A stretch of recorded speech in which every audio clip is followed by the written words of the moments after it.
Okay, so the next one is somewhat related to it, and that is another pitfall can be a lack of sort of shared clarity across the organization around the reason for the merger, right? And there can be a lot of different motivations.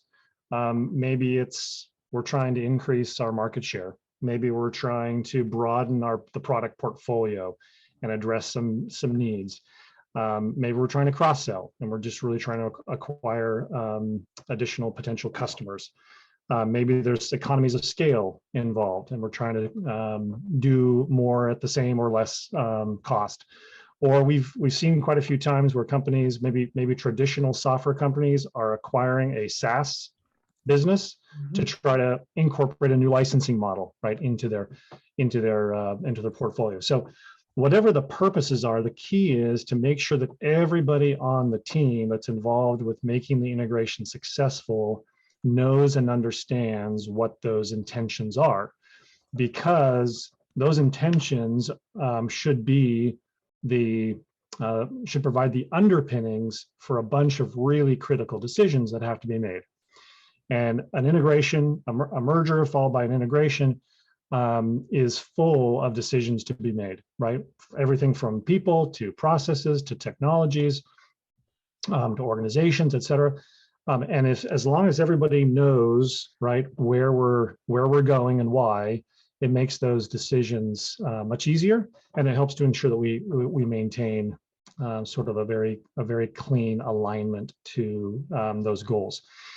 And I think probably a lot of this is not rocket science, but I think oftentimes all of the activity, the pre-merger activity, is fairly secret, right? There's not a lot of people involved with it.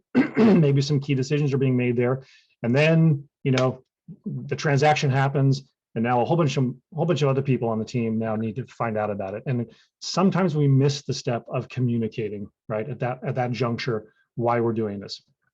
So the first recommendation there for you, a solution there, is just like communicate and keep communicating. Make sure everybody on the team really understands the purposes. Be very transparent as much as you possibly can about that. We'd also really recommend that you have an integration, some sort of an integration charter, right? A documented charter of the reasons why and the goals and the purposes of it, and that you refer back to that charter frequently during key decision-making moments to say, are we staying true to our purposes here? And when priorities have to be made and there are trade-offs that have to be made, use those original intentions to help guide those decisions. So anything, Susan, you want to add there? Yeah, well, clarity is like my #1 driver. Some people get tired of me asking, but I will continue asking until I get the clarity I need, so we know where we're heading and how fast we have to get there. But without it, again, not going too much into the human side of it, but there's interference, right? There's drag, there's friction. And with that clarity, just like you were saying, if you really understand the intent of the merger and what are those success criteria, what is the board going to hold us to, we can quickly go through our list, which anyone who's been in integrations knows is a mile long, and say, hey, this is critical, this is urgent, this is the nice to have. And as we go through that discovery, we will learn things within new orgs where they weren't discoverable during due diligence. And we're going to need to know very quickly, how do we move this in? And again, how critical and urgent is it to that North Star, to the KPIs that were measured against? So I think that hits it. I mean, I keep going back to when we were at Rocket and we acquired our first SaaS business. And we had our integration playbook. We took this, we plugged it into the ecosystem, we were good. And it was a completely different go-to-market model. Yeah. There was no way we could plug it. And so having that confidence to say, time out, like different motion. So the playbook changes. Yeah.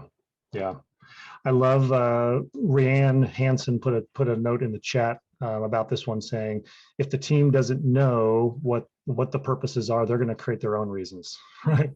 Which just Oh leads my gosh, yes. to bad decision making, right? And confusion and so forth. So Oh, yes, the assumptions, and that's where you get festering, right? So you have to kind of reduce that so you can keep moving forward.